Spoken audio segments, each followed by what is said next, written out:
Hello students, in last video we have discussed about law of reciprocal proportion with example. Now in this video we are going to discuss about Gay-Lussac's law of combining volume. This law is given by the scientist Gay-Lussac in 1808.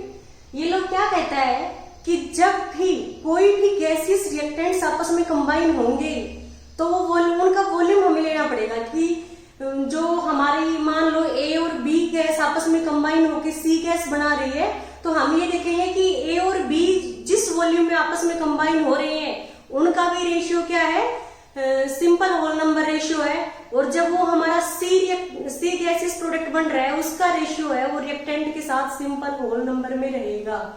तो हम इसमें देखते हैं Gay-Lussac's law of combining volume में this law states that This law states that under similar condition of temperature and pressure, under similar conditions of temperature and pressure,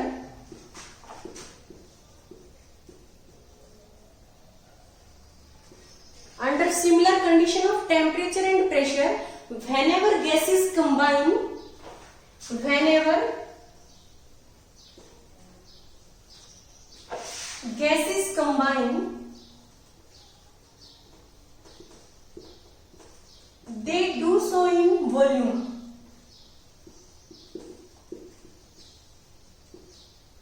कि जब gases combine होगी तो हमें उनका वॉल्यूम लेना है which bears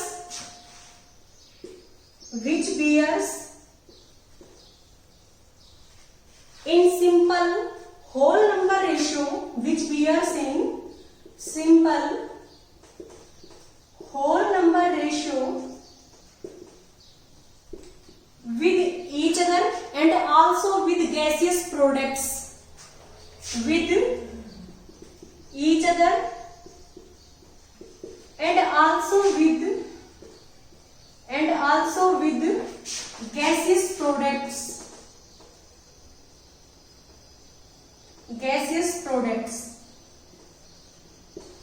अब आप ये देखो, आपको एग्जाम्पल की हेल्प से क्लियर होगा कि हम यहाँ पे क्या बताना चाह रहे हैं। जैसे आप ये देखो, फर्स्ट एग्जाम्पल मैंने लिया है hydrogen and chlorine gas, hydrogen and chlorine gas combine to form hydrochloric gas या hydrogen chloride gas, hydrogen chloride gas या हाइड्रोक्लोरिक गैस। इसमें आप देखो हाइड्रोजन है गैसियस स्टेट में, वो क्लोरीन गैस के साथ कंबाइन हो रहा है। जब हाइड्रोजन क्लोरीन के साथ कंबाइन होगी तो क्या बनेगा, 2HCl। अब इसमें आप देख रहे हो हाइड्रोजन का कितना मोल है, आगे कुछ भी नहीं है तो 1 है। तो आप क्या देखोगे, इसका जो 1 वॉल्यूम है, क्लोरीन के आगे कोई कोफिशिएंट नहीं है, इसका मतलब क्या है, 1 है। तो जो 1 volume of hydrogen combine with 1 volume of chlorine to form HCl की कितने वॉल्यूम है, आगे 2 है तो 2। तो आप ये देख रहे हो कि जो हमारी अपोर रिएक्शन है उसमें हाइड्रोजन और क्लोरीन है, उसका 1 वॉल्यूम आपस में कंबाइन हो रहा है और 2 वॉल्यूम किसके प्रोड्यूस हो रहे हैं, HCl के। तो मैंने क्या बताया है इस लॉ के अंदर कि under similar conditions of temperature and pressure, temperature और प्रेशर आपने फिक्स कर रखा है, तो क्या होगा कि जो हाइड्रोजन और क्लोरीन जो कंबाइन हो रही है वो आपको वॉल्यूम में लेना है, कितने वॉल्यूम इसके, इतने वॉल्यूम के साथ कंबाइन हो रहे हैं। तो हम क्या देखेंगे कि जो ये गैसियस रिएक्टेंट है आपस में कंबाइन हो रहे हैं उसका रेशियो सिंपल होल नंबर में होगा, और वो किसके साथ सिंपल होल नंबर में होगा, जो गैसियस प्रोडक्ट बन रहे हैं वो किस रेशियो में बन रहे हैं उसके साथ भी होल नंबर में होगा। तो आप ये देखोगे यहां से हाइड्रोजन का वॉल्यूम क्या है 1, क्लोरीन का क्या है 1, और जो गैसेस प्रोडक्ट बन रहे हैं उसका रेशियो क्या है 2। तो रेशियो क्या हो गया 1:1:2। तो ये सिंपल होल नंबर रेशियो है। ऐसे ही हम सेकंड एग्जांपल डिस्कस करते हैं, जिसमें हम देखेंगे कि when nitrogen combine with ammonia, when nitrogen combine with hydrogen to form ammonia.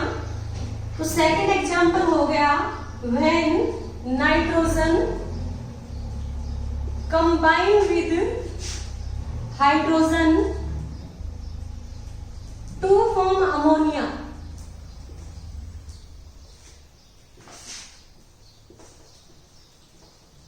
Then आपको देखना है कि रेशियो क्या रहेगा, नाइट्रोजन, हाइड्रोजन और अमोनिया की जो वॉल्यूम का रेशियो है वो क्या रहेगा। तो आप ये देखो कि आपने पढ़ा है कि नाइट्रोजन है जब हाइड्रोजन के साथ कंबाइन होती है तो हमारा क्या बनेगा, अमोनिया बनेगा। यहाँ पे 2 नाइट्रोजन हमने 2 किया, 6 हाइड्रोजन हो गए, तो आपने यहाँ पे 3H2 लेना है। तो आप ये देख रहे हो कि यहाँ पे नाइट्रोजन का वॉल्यूम क्या है 1 वॉल्यूम, हाइड्रोजन का जो वॉल्यूम है वो कितना है 3 वॉल्यूम। जब 1 volume of hydrogen combine with 3 volume of 1 volume of nitrogen combine with 3 volume of hydrogen, then 2 volume of ammonia is produced. तो आप क्या देखोगे इस रिएक्शन में जो नाइट्रोजन, हाइड्रोजन और अमोनिया का रेशियो है वो क्या है 1:3:2 रेशियो है, क्योंकि यहाँ पे कितने वॉल्यूम प्रोड्यूस हो रहे हैं 2 वॉल्यूम प्रोड्यूस हो रहे हैं। तो नाइट्रोजन, हाइड्रोजन और अमोनिया का रेशियो क्या है 1:3:2 रेशियो है। Clear students. हमने इस एग्जाम्पल में देखा है कि 1 volume of nitrogen combine with 3 volume of hydrogen to form 2 volume of ammonia.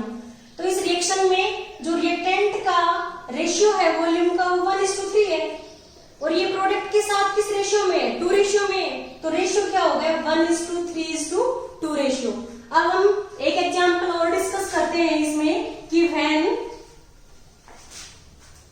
Third example है हमारा when hydrogen combine with oxygen, when hydrogen gas combine with oxygen, then water vapours is formed. Water vapours है, vapours किस state में है gaseous state में, water vapours are formed. अब हमें इस रिएक्शन में देखना है कि जो वॉल्यूम का रेशियो है, अब जो हाइड्रोजन है यदि ऑक्सीजन के साथ कंबाइन होगा तो क्या बनेगा H2O। यहाँ पे ऑक्सीजन क्या है 2 है, यहाँ पे 1 है, तो हम क्या करेंगे यहाँ पे 2 करेंगे। अब यहाँ पे 2H2 मीन्स 4 हाइड्रोजन हो गए, तो आपको इधर 2 से मल्टीप्लाई करना पड़ेगा। तो आप क्या देख रहे हो यहाँ पे हाइड्रोजन का वॉल्यूम क्या है 2 वॉल्यूम, और ऑक्सीजन का वॉल्यूम क्या है 1 वॉल्यूम, और जो वाटर वेपर्स बन रहे हैं ये भी हमारा गैसियस स्टेट में है, ये भी गैसियस स्टेट में, और ये वेपर में है। वेपर क्या है गैसियस स्टेट ही है। तो हम क्या देखेंगे इसमें कितने वॉल्यूम प्रोड्यूस हो रहे हैं 2 वॉल्यूम प्रोड्यूस हो रहे हैं। तो यहाँ पे रेशियो क्या हो गया, रेशियो है हमारा रिएक्टेंट का और प्रोडक्ट का वो 2:1:2 रेशियो में। यहाँ पे भी हम क्या देख रहे हैं हाइड्रोजन, ऑक्सीजन और वाटर का रेशियो है वो होल नंबर में है, simple whole number ratio 2:1:2। Okay students, यदि आपको इस लेक्चर में कोई भी डाउट हो प्लीज आप हमें कमेंट बॉक्स में कमेंट कीजिएगा, हम उसका सॉल्यूशन पोस्ट करेंगे। Thank you students.